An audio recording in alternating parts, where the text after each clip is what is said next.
Hello everyone, welcome to BPSC prelims previous year question and answer series. यह इस series का 13th video है। इससे पहले के वीडियोस में हमने मॉडर्न हिस्ट्री तक के किसान आंदोलन एवं विकास से संबंधित जितने भी आप ऊपर टॉपिक्स देख रहे हैं इनको कवर कर लिया था। और आज हम ट्रेड यूनियन एवं साम्यवादी दल से अपना डिस्कशन शुरू करेंगे। इसमें हमारा पहला क्वेश्चन है, बम्बई में अखिल भारतीय व्यापार संघ की स्थापना व्यापार संघ कांग्रेस की स्थापना कब हुई थी? तो ये हुई थी सन 1920 में। ऑप्शन हो जाएगा इसका उत्तर ए, एन.एम. जोशी, नारायण मल्हार राव जोशी, जैसफ बैप्टिस्टा, लाला लाजपत राय के प्रयासों से एटक की स्थापना हुई थी बंबई में 31 अक्टूबर 1920 को। लाला लाजपत राय इसके प्रथम अध्यक्ष थे तथा उपाध्यक्ष थे कौन? जोसेफ बैप्टिस्टा, और महासचिव थे दीवान चमन लाल बजाज। और इसमें जो प्रथम फूट हुई थी, इसमें मतलब दो भागों में विभाजन हुआ था, वर्ष 1929 में हुआ था नागपुर अधिवेशन में, जिसके अध्यक्ष थे जवाहरलाल नेहरू। अगले क्वेश्चन की तरफ बढ़ते हैं। क्वेश्चन नंबर 2 है, अखिल भारतीय ट्रेड यूनियन कांग्रेस का गठन किस वर्ष हुआ? तो ये हमने ऊपर डिस्कस किया, वर्ष 1920 में। ऑप्शन हो जाएगा उत्तर ए। अखिल भारतीय ट्रेड यूनियन कांग्रेस के प्रथम अध्यक्ष कौन थे? ठीक है, तो ये थे लाला लाजपत राय, ऑप्शन डी। भारतीय ट्रेड यूनियन कांग्रेस के पहले अध्यक्ष, ये भी लाला लाजपत राय, ऑप्शन सी हो जाएगा। ट्रेड यूनियन आंदोलन के क्रांतिकारी चरण का समय था, ठीक है, तो ये 1926 से लेके 1939 तक का समय था। इस दौरान एम.एन. रॉय, मुजफ्फर अहमद और श्रीपद डांगे, शौकत उस्मानी आदि भारत में ट्रेड यूनियन आंदोलन के प्रमुख नेता थे। ठीक है, इस दौरान जो कम्युनिस्ट आंदोलन है काफ़ी अपने चरम पर था। एम.एन. रॉय हैं जिन्होंने की रेडिकल डेमोक्रेटिक पार्टी का गठन किया था। सौमेंद्र नाथ थे जिन्होंने रिवॉल्यूशनरी कम्युनिस्ट पार्टी का गठन किया था। बोलिशविक लेनिनिस्ट दल का गठन हुआ था। तो काफ़ी कम्युनिस्ट आंदोलन इस समय चरम पर था।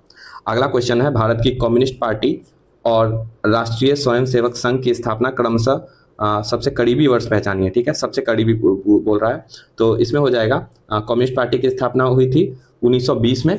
ठीक है, और 1925, और जो राष्ट्रीय स्वयंसेवक संघ की स्थापना हुई थी वो भी 1925 में हुई थी। ठीक है, देख लेते हैं इसका एक्सप्लेनेशन। 1925 में क्रमशः कानपुर में हुई थी कम्युनिस्ट पार्टी की स्थापना, और नागपुर में हुई थी राष्ट्रीय स्वयंसेवक संघ की स्थापना वर्ष 1925 में। कम्युनिस्ट इंटरनेशनल का सदस्य बनने वाले पहले भारतीय थे एम.एन. रॉय, ऑप्शन ए हो जाएगा इसका उत्तर। देख लेते हैं इसका एक्सप्लेनेशन। कम्युनिस्ट इंटरनेशनल, जिसका अदर नाम है कॉमिंटर्न, जिसे थर्ड इंटरनेशनल के नाम से भी जाना जाता है, की स्थापना हुई थी मार्च 1919 में मॉस्को में। कॉमिंटर्न के निर्माण में व्लादिमीर लेनिन और उसके बाद रूसी कम्युनिस्ट पार्टी के बोलिशविक की मुख्य भूमिका रही थी। एम.एन. रॉय लेनिन के निमंत्रण पर मॉस्को गए तथा कम्युनिस्ट इंटरनेशनल के सदस्य बने। कम्युनिस्ट इंटरनेशनल के सदस्य बनने वाले वे पहले भारतीय थे, तो याद रखना है। और मॉस्को में हुई थी कम्युनिस्ट इंटरनेशनल की स्थापना, में भी नेक्स्ट बार यही पूछ दिया जाए। अगला हमारा जो टॉपिक है वो रॉलेट एक्ट और जालियांवाला बाग हत्याकांड से संबंधित है। तो रॉलेट एक्ट भारत में कब लागू किया गया? तो ये वर्ष 1919 में लागू किया गया था। ठीक है, भारत में बढ़ रही क्रांतिकारी गतिविधियों को कुचलने के लिए सरकार ने 1917 में न्यायाधीश सिडनी रॉलेट की अध्यक्षता में एक समिति गठित की, जिसका उद्देश्य आतंकवाद को कुचलने के लिए एक प्रभावी योजना का निर्माण करना था। इसके सुझावों पर 1919 में विधेयक पारित कर दिया गया है, जिसे रॉलेट एक्ट नाम से जाना गया। रॉलेट अधिनियम के द्वारा अंग्रेज सरकार जब जिसको चाहे जब चाहे बिना मुकदमा चलाए अधिकतम 2 वर्ष तक जेल में बंद रख सकती थी। इसलिए इस कानून को बिना वकील, बिना अपील और बिना दलील का कानून कहा गया। ठीक है, इससे संबंधित कुछ अदर इम्पोर्टेंट फैक्ट्स हैं जिसको हम डिस्कस कर लेते हैं। ठीक है, रॉलेट एक्ट जो है वर्ष 1919 में आया था, सॉरी यहाँ 1918 दिया है, जिसका इम्प्लीमेंटेशन भी 1919 में हुआ। इसका जो ऑफिशियल नेम था वो था एनार्कियल एंड रिवोल्यूशनरी क्राइम एक्ट 1919। ठीक है, जिसका बैकग्राउंड था, मतलब 1900 जो फर्स्ट वर्ल्ड वॉर था उसी समय से इसका इंडिया में पास किया गया था, defence of India regulation act. उसी का आधार बना कौन? ये रॉलेट एक्ट। ठीक है, इसी के आधार पर रॉलेट एक्ट बनाया गया। और इसमें हमने डिस्कस किया नो अपील, बिना अपील, बिना वकील और बिना दलील के कानून इसे कहा जाता है। गांधी जी को इस दौरान 10 अप्रैल 1919 को गिरफ्तार कर लिया गया पलवल, हरियाणा से। और इसमें इवेंट्स क्या क्या हुए थे उसको भी डिस्कस कर लेते हैं। तो 11 अप्रैल 1919 को मार्सेला शेरवुड, एक अंग्रेज मिशनरी की एक कार्यकर्ता थी जिन्हें मॉब के द्वारा अटैक किया गया। और इसके बाद जो है जो शासन है वो कि सैन्य नियंत्रण में दे दिया गया माइकल ओ डॉयर के द्वारा। और 13 अप्रैल 1919 को जालियांवाला बाग हत्याकांड हुआ, और जिसमें कि ब्रिगेडियर जनरल डायर या रेजिनाल्ड डायर इसमें इन्वॉल्व था। 1650 राउंड फायर हुए थे इस दौरान। और इसके बाद उन जनरल डायर को बचाने के लिए हाउस ऑफ लॉर्ड्स में इंडेमनिटी एक्ट पास कर दिया गया। ठीक है, इसको व्हाइट वॉशिंग बिल भी कहा जाता है, जिसके माध्यम से उन्हें न्यूनतम सजा दी गई। जो रेजिनाल्ड डायर था उसे नौकरी से निकाल दिया गया। रिएक्शन क्या क्या हुआ इंडिया में, तो रविन्द्रनाथ टैगोर ने अपने नाइटहुड की उपाधि लौटा दी और गांधी जी ने कैसर ए हिंद की उपाधि लौटा दी। इसके बाद डिजॉर्डर इंक्वायरी कमेटी की स्थापना की गई भारत सरकार के द्वारा, भारतीय ब्रिटिश सरकार के द्वारा, जिसे हंटर कमेटी के नाम से भी जाना जाता है। ठीक है, जिसके हेड थे हंटर। और हंटर कमेटी में कौन कौन थे, तो चेयरमैन हमने डिस्कस कर लिया। ब्रिटिश मेंबर थे कौन कौन, WF rice, justice JC Rankine और मेजर जनरल जॉर्ज बैरो और थॉमस स्मिथ। इंडियन मेंबर कौन कौन थे, तो सर चिमन लाल, हरिलाल सीतलवाड़, साहिबजादा सुल्तान अहमद खान और पंडित जगत नारायण। ठीक है, टोटल इसमें 5+3 यानी टोटल 8 मेंबर्स थे हंटर कमेटी में। ठीक है, वापस अपने हम क्वेश्चन पे आ जाते हैं वापस। ठीक है, रॉलेट एक्ट का भारतीय राष्ट्रीय कांग्रेस ने विरोध किया क्योंकि इसका लक्ष्य था तो ये व्यक्तिगत स्वतंत्रता को सीमित करना था। ठीक है, इसके आगे हम देख लेते हैं क्या डिस्कशन में दिया गया है। मार्च 1919 में केंद्रीय विधान परिषद में पास हुआ विधेयक रॉलेट एक्ट से नाम से जाना गया, जिसके अनुसार अंग्रेजी सरकार जिसको चाहे जब चाहे बिना मुकदमा चलाए अधिकतम 2 वर्ष, याद रखना है, ये बहुत लोगों में कंफ्यूज हो जाता है, बहुत लोग इसे भूल जाते हैं, तो 2 वर्ष तक की जेल में बंद रख सकती थी ब्रिटिश सरकार बिना मुकदमा चलाए। इस कानून द्वारा व्यक्तिगत स्वतंत्रता को सीमित किया गया। अगला क्वेश्चन है, प्रथम विश्व युद्ध के दौरान किस ब्रिटिश नीति का उद्देश्य भारत में असहमति को दबाना और नागरिक स्वतंत्रता को कम करना था। ठीक है, तो ये रॉलेट एक्ट था, ऑप्शन हो जाएगा उत्तर C। रॉलेट एक्ट को मार्च 1919 में पारित किया गया, परंतु रॉलेट एक्ट के बीच 1915 में बोए गए थे। ठीक है, यही डिफेंस ऑफ इंडिया रेगुलेशन की बात हो रही है, जब प्रथम विश्व युद्ध के दौरान उपनिवेश विरोधी गतिविधियों पर अंकुश लगाने के लिए दमनकारी भारत रक्षा अधिनियम लागू किया गया। ऑप्शन C हमारा अगला क्वेश्चन है, जालियांवाला बाग नरसंहार किस गांधीवादी सत्याग्रह के संबंध में हुआ, तो ये रॉलेट सत्याग्रह से रिलेटेड था, ऑप्शन हो जाएगा उत्तर B। अखिल भारतीय राजनीति में गांधी जी का पहला साहसिक कदम रॉलेट एक्ट के विरुद्ध सत्याग्रह था। रॉलेट एक्ट जो है मार्च 1919 में लागू किया गया, जिसके विरुद्ध गांधी जी ने 6 अप्रैल 1919 को देशव्यापी हड़ताल का आयोजन कराया था। ठीक है, डेट याद रखना है। रॉलेट एक्ट जो हुआ था लागू मार्च 1919 में, और गांधी जी ने 6 अप्रैल 1919 को देशव्यापी हड़ताल का आयोजन करवाया। जालियांवाला बाग में 13 अप्रैल 1919 को शांतिपूर्ण सभा में ब्रिगेडियर जनरल तथा जनरल डायर ने नरसंहार करवाया था। ठीक है, जालियांवाला बाग हत्याकांड कब हुआ, तो ये 13 अप्रैल 1919 हो जाएगा, ऑप्शन C। फिर से वही क्वेश्चन है रिपीटेड, 13 अप्रैल 1919 हो जाएगा इसका उत्तर, ऑप्शन B। अगला क्वेश्चन है, वर्ष 1919 भारतीय इतिहास से संबंधित है क्या में, तो ये जालियांवाला बाग त्रासदी से, ऑप्शन हो जाएगा B। अगला क्वेश्चन है, जालियांवाला बाग के प्रदर्शन के लिए लोग क्यों जमा हुए थे। ठीक है, तो ये उसका तात्कालिक कारण था सैफुद्दीन किचलू और सत्यपाल जो थे, जो पंजाब के नेता थे, क्षेत्रीय नेता थे, के बंदी बनाने के विरोध में प्रदर्शन करने के लिए जुड़े थे, तो ऑप्शन हो जाएगा इसका उत्तर B। देखते हैं इसका एक्सप्लेनेशन। रॉलेट एक्ट के बढ़ते विरोध को देखते हुए सरकार ने गांधी जी तथा कुछ अन्य नेताओं के पंजाब में प्रवेश पर प्रतिबंध लगा दिया। इससे वहां की जनता में आक्रोश बढ़ गया। यह आक्रोश तब और बढ़ गया जब पंजाब के 2 लोकप्रिय नेता कौन, डॉक्टर सत्यपाल और डॉक्टर किचलू को गिरफ्तार कर लिया गया। इस गिरफ्तारी और रॉलेट एक्ट का विरोध करने के लिए लोगों ने अमृतसर के जालियांवाला बाग में एक विशाल सभा का आयोजन किया। इसी बाग में जालियांवाला बाग कांड हुआ था। रविन्द्रनाथ टैगोर ने अपनी नाइटहुड की उपाधि किस कारण त्याग दी थी, तो ये जालियांवाला बाग नरसंहार था, ऑप्शन C हो जाएगा इसका उत्तर।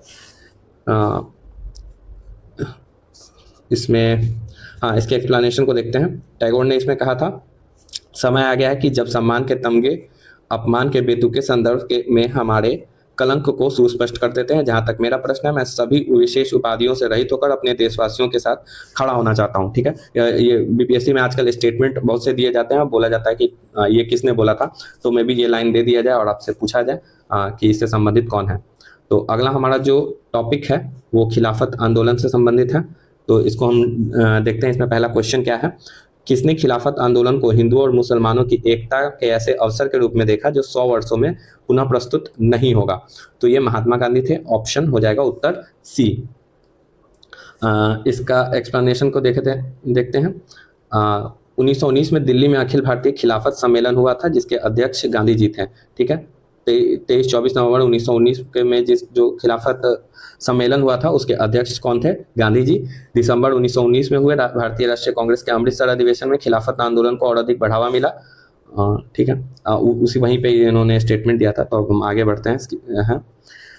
1920 की खिलाफत कमेटी की सभा जिसने गांधी जी को असहयोग आंदोलन के नेतृत्व संभालने का अनुरोध किया, वह किस शहर में हुआ था? तो ये इलाहाबाद में हुआ था 1920 का खिलाफत कमेटी की सभा। ठीक है, जिसमें कि गांधी जी को इसको नेता बनाया गया था या अध्यक्ष बनाया गया था। सितंबर 1920 में कलकत्ता में लाला लाजपत राय के नेतृत्व में हुए कांग्रेस के विशेष अधिवेशन में असहयोग आंदोलन को प्रारंभ करने का निर्णय लिया गया। ठीक है, ताकि खिलाफत और असहयोग को अगर मिला दिया जाए तो हिंदू मुस्लिम एकता स्थापित हो पाएगी और एक मिलकर हम लोग विरोध कर पाएंगे ब्रिटिश सरकार का। इसलिए तुरंत असहयोग आंदोलन भी शुरू हुआ। इसके बाद अगला क्वेश्चन है, महात्मा गांधी ने खिलाफत के संदर्भ में का समर्थन क्यों किया? तो इसका उत्तर है बी, गांधी जी ने अंग्रेजों के खिलाफ अपने आंदोलन में भारतीय मुसलमानों का सहयोग प्राप्त करना चाहा था। ठीक है, अंग्रेजों द्वारा तुर्की साम्राज्य का विभाजन करने के विरुद्ध खिलाफत आंदोलन प्रारंभ हुआ था। ठीक है, 1919 में दिल्ली में हुए अखिल भारतीय खिलाफत सम्मेलन में गांधी जी को अध्यक्ष बनाया गया। वही सब क्वेश्चन डिटेल्स को यहाँ पे रिपीट किया गया है। अगला क्वेश्चन है, किस घटना ने खिलाफत आंदोलन के लिए उत्प्रेरक का काम किया? तो ये वर्साई की संधि थी। ऑप्शन हो जाएगा बी। इसमें खिलाफत आंदोलन के कारण को देखते हैं। तो खिलाफत आंदोलन का तात्कालिक मुद्दा प्रथम विश्व युद्ध के बाद ऑटोमन साम्राज्य, जो वर्तमान में तुर्की वाला क्षेत्र है, पर कठोर शर्तें लगाए जाने की आशंका थी तथा मुस्लिम जगत में सम्मानित खलीफा के पद और उसके अधिकारों की रक्षा या उनके अधिकारों के सीमित करने की बात चल रही थी। तो उसी से रक्षा के लिए ये खिलाफत आंदोलन का गठन किया गया था। पूरे वर्ल्ड वाइड लेवल पे इसे हुआ था और इसके बाद खलीफा का पद ही समाप्त कर दिया गया था कुछ वर्षों के बाद कमाल पाशा के द्वारा।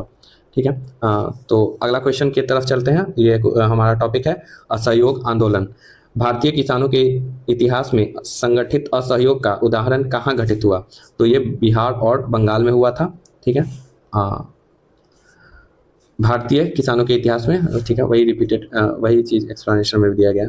भारतीय राष्ट्रीय कांग्रेस ने असहयोग आंदोलन किस वर्ष आरंभ किया? तो ये वर्ष 1920 था। ऑप्शन हो जाएगा सी।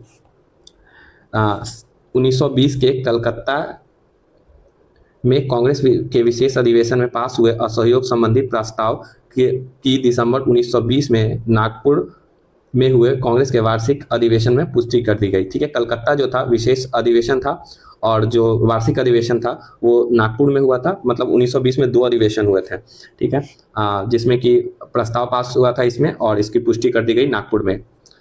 गांधी जी ने असहयोग आंदोलन कब प्रारंभ किया? तो वर्ष 1920 हो जाएगा। Option A.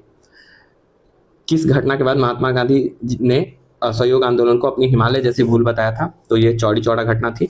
वर्ष 1922 में जो घटी थी, फरवरी 1922 में। चौड़ी चौड़ा जो है उत्तर प्रदेश के गोरख जिले में एक कस्बा है। आंदोलनकारियों की भीड़ ने ब्रिटिश शासन की एक पुलिस चौकी को आग लगा दी। चौड़ी चौड़ा शहीद स्मारक के अनुसार चौड़ी चौड़ा में हुई इस घटना में कुल 23 पुलिसकर्मी मारे गए थे। गांधी जी ने इस घटना की निंदा की। गांधी जी ने इस घटना को हिमालय जैसी भूल की संज्ञा दी। 12 फरवरी 1922 को बारदोली में हुई कांग्रेस वर्किंग कमेटी की बैठक में आंदोलन को स्थगित करने का निर्णय लिया। ठीक है, कहाँ निर्णय लिया था? तो बारदोली में 12 फरवरी 1922। दोनों इंपॉर्टेंट है। अगला क्वेश्चन है हमारा, किस घटना के कारण गांधी जी ने असहयोग आंदोलन को वापस लिया था? तो ये चौड़ी चौड़ा कांड था, फरवरी 1922 में हुआ था। असहयोग आंदोलन को निलंबित कब किया गया? ऑप्शन हो जाएगा बी, 1922 में। अगला क्वेश्चन है, भारतीय स्वतंत्रता संग्राम के बारे में निम्नलिखित में से कौन सा कथन सही नहीं है? ठीक है, वर्ष 1921 में वर्ष 1921 में महात्मा गांधी को गिरफ्तार कर लिया गया। नहीं, ये गलत है। महात्मा गांधी को 1922 में गिरफ्तार किया गया था। तो पहला ही स्टेटमेंट गलत हो गया, यानी बाकी जो है स्टेटमेंट सही होगा। देख लेते हैं एक बार फिर भी। चौरी चौरा कांड के कारण गांधी जी ने असहयोग को हाथ से हाथ खींच लिया, सही है। गांधी जी ने अपना पहला प्रमुख सार्वजनिक भाषण बनारस हिंदू विश्वविद्यालय से दिया था, बिल्कुल सही है। और उपयुक्त में से एक से अधिक तो गलत नहीं है, तो ये ऑप्शन भी नहीं हो सकता है उत्तर, तो ऑप्शन ए होगा उत्तर सही, यही है। मतलब अकॉर्डिंग टू क्वेश्चन आंसर जो है ए है। देख लेते हैं इसका एक्सप्लेनेशन। 10 मार्च 1922 को गांधी जी को गिरफ्तार किया गया था। असहयोग आंदोलन के स्थगन संबंधी घटनाओं का सही क्रम इंगित करें। तो सबसे पहले चौरी चौरा में पुलिस गोलीकांड हुआ था, ऑप्शन सबसे पहले होगा स्टेटमेंट 1। उग्र भीड़ द्वारा पुलिस थानों को जलाना, स्टेटमेंट 2 हो जाएगा। फिर उसके बाद गांधी जी द्वारा आंदोलन का स्थगन, स्टेटमेंट 3 हो जाएगा। फिर 1922 में 10 मार्च 1922 को गांधी जी की गिरफ्तारी, तो ये होगा। तो क्रोनोलॉजी है 1 2 3 4, ऑप्शन ए हो जाएगा इसका उत्तर। अगला हमारा क्वेश्चन है, फरवरी 1922 में पुलिस चौकी में आग लगाने की घटना से संबंधित चौरी चौरा किस राज्य में? तो उत्तर प्रदेश के गोरखपुर जिले में है। अगला हमारा है क्वेश्चन, नगरों में असहयोग आंदोलन के संबंध में निम्नलिखित में से कौन सा कथन सही नहीं है? याद रखना है, सही नहीं है। तो आंदोलन में केवल उच्च जातियों और अमीरों ने भाग लिया, ये बिल्कुल गलत है।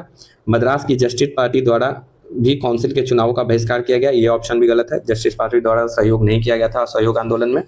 और हजारों छात्रों ने सरकारी नियंत्रण वाले स्कूलों को छोड़ दिया, और प्रधानाध्यापकों शिक्षकों ने इस्तीफा दे दिया, और वकीलों ने अपनी प्रैक्टिस छोड़ दी, ये घटना सही है।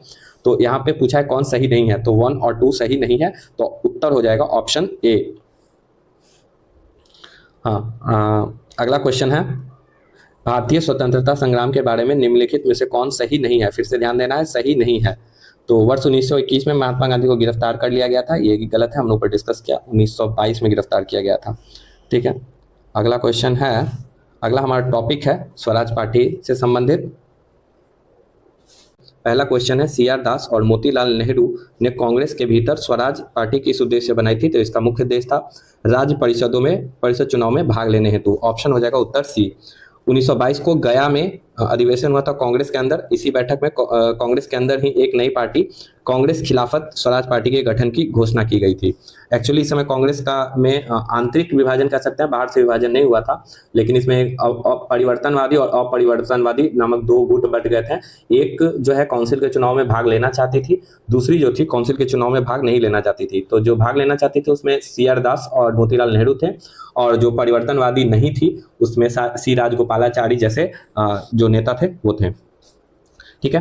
इलाहाबाद में इस पार्टी का सामान्य बैठक आयोजित हुआ, जिसमें की पार्टी के कार्यक्रम और पार्टी को नया नाम स्वराज पार्टी दिया गया, ठीक है। CR दास इसके अध्यक्ष बने और मोतीलाल नेहरू इसके महासचिव बने, और यह पार्टी कांग्रेस के भीतर ही, ठीक है, कांग्रेस के भीतर ही, इस चीज को याद रखना है, अलग से इसका विभाजन कांग्रेस में नहीं हुआ था, चुनाव लड़ने के उद्देश्य से गठित की गई थी, ठीक है। इसके बाद यहाँ पे ये भी है कि स्वराज दल की स्थापना जो हुई थी वह असहयोग आंदोलन की असफलता के उपरांत हुई थी। स्वराज दल की स्थापना असफलता के बाद हुई थी, हमने ऊपर डिस्कस किया, तो ये असहयोग आंदोलन के असफलता के बाद, ऑप्शन हो जाएगा उत्तर ए। स्वराज पार्टी का गठन हुआ था किसकी असफलता के बाद? तो असहयोग आंदोलन की असफलता के बाद, ऑप्शन ए हो जाएगा उत्तर। और उसके बाद है स्वराज दल की स्थापना हुई थी, किसने की थी, सॉरी, तो ये चित्तरंजन दास और मोतीलाल नेहरू थे, अध्यक्ष थे चित्तरंजन दास, मोतीलाल नेहरू महासचिव। अगला क्वेश्चन, 1923 में स्वराज पार्टी का गठन किसने किया? तो ये CR दास और मोतीलाल नेहरू थे, ऑप्शन हो जाएगा सी। वर्ष 1923 में स्वराज पार्टी के गठन एक समूह के रूप में इनमें से किस संगठन में से हुआ था? ठीक है, तो ये कांग्रेस से हुआ था, हमने डिस्कस किया, कांग्रेस के भीतर ही हुआ था। स्वराज आम जनता के लिए होना चाहिए, केवल वर्गों के लिए नहीं, ये प्रसिद्ध सूत्र की घोषणा की किसने? CR दास यानी चित्तरंजन दास ने। और CR दास के संबंध में कहा में अलीपुर संयंत्र केस, जिसमें कि जो मुख्य अभियुक्त थे अरविंदो घोष, उनको उनके बचाव के लिए इन्होंने जो वकील की भूमिका निभाई थी उनके। उसके बाद है स्वराज जयसबंधु चित्तरंजन दास ने ऐसा कहा था। अगला जो हमारा टॉपिक है वो साइमन कमीशन से रिलेटेड है, जिसमें कि पहला क्वेश्चन है, किस कमीशन ने सभी राजनीतिक समूहों और दलों के किसी भी भारतीय सदस्य को शामिल नहीं करने के कारण बेचैनी को बल मिला? तो ये साइमन कमीशन था, जिसमें एक भी जो इंडियन व्यक्ति था नहीं था, इसीलिए। इसके एक्सप्लेनेशन को देखते हैं। भारत 1927 में ब्रिटिश सरकार ने भारत अधिनियम 1929 के प्रावधानों की समीक्षा के लिए एक संवैधानिक आयोग नियुक्त किया, जिसे साइमन कमीशन कहा जाता है। ठीक है, भारत सरकार अधिनियम में ही ऐसा प्रावधान था कि 10 वर्ष के बाद जो भी भारत सरकार अधिनियम से जो भी प्रोग्रेस हुआ है उसका रिव्यू किया जाएगा। ठीक है, लेकिन समय से पहले इसका गठन कर दिया गया। इस आयोग के सभी 7 सदस्यों, ठीक है, ये 7 सदस्य थी, ब्रिटिश थे और इनमें से किसी भी भारतीय राजनीतिक दल, समूह या समुदाय के एक भी भारतीय प्रतिनिधि को इसमें शामिल नहीं किया गया था, जिसके कारण विरोध हुआ था। साइमन कमीशन पहली बार भारत आया था, तो ये आया था फरवरी 1928 में। ठीक है, उसी चीज़ को दिया गया है। 1919 में मॉन्टेग्यू चेम्सफोर्ड सुधार में 10 वर्ष पर इसकी समीक्षा, जिसका हमने डिस्कस किया था, किंतु ब्रिटेन की कंजर्वेटिव सरकार ने इसकी समीक्षा हेतु 2 वर्ष पूर्व 1927 में ही साइमन कमीशन का गठन कर दिया गया। ठीक है, तो साइमन कमीशन का गठन भी पूछ सकता है, तो ये 1927 में ही हो गया था। और सर जॉन साइमन की अध्यक्षता में गठित इस कमीशन में ये हमने डिस्कस कर लिया। इसको श्वेत कमीशन भी कहा जाता था। साइमन कमीशन जो है 3 फरवरी 1928 को बम्बई पहुंचा था। ठीक है, इस समय जो ब्रिटिश पीएम थे वो बाल्डविन थे, ये भी याद रखना है, हो सकता है पूछ दिया जाए, जो कि कंजर्वेटिव पार्टी से संबंधित है। नेक्स्ट बार हो सकता है पूछ दिया जाए। अगला क्वेश्चन है, साइमन कमीशन का गठन की घोषणा कब हुई थी? तो ये उत्तर है ऑप्शन ई। ठीक है, इनमें से कोई नहीं है, क्योंकि उनकी घोषणा जो हुई थी गठन की वो नवंबर 1927 में हुई थी। ठीक है, तो यहाँ अगर नवंबर होता तो होता सही, नवंबर 1927 में घोषणा हुई थी गठन की। साइमन कमीशन को किसकी अध्यक्षता में नियुक्त किया गया था? तो ये सर जॉन साइमन थे, ऑप्शन ए हो जाएगा इसका उत्तर।